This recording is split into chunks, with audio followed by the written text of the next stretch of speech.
tell us a little bit about how matters could be complicated next year politically, given that we have a presidential election in Mexico, but we also have the congressional midterms here in the U.S. And you're forgetting a third thing. The U.S. is negotiating under what we like to call fast-track trade authority, and that expires on July 1st, which is coincidentally the date of the Mexican election.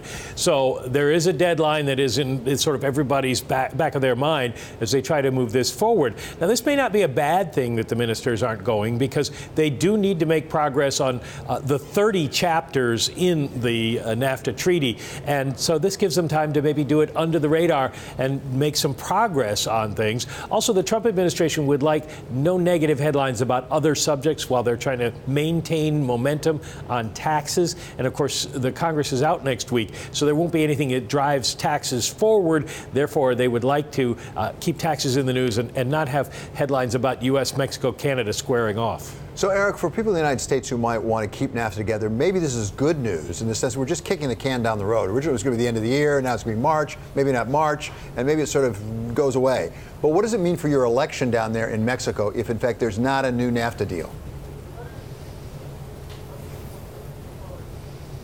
Well, certainly this complicates the political timing of this. Once we found out that the negotiations were going to last until potentially March, that began to mix the scenario with the beginnings of the campaigns here with the election in the beginning of July. The campaigns really begin in earnest in January and February, and also the U.S. midterms. So this complicates the scenario, but at the same time, it offers an opportunity for debate within Mexico about the benefits and the costs of NAFTA over the past 20 or so years.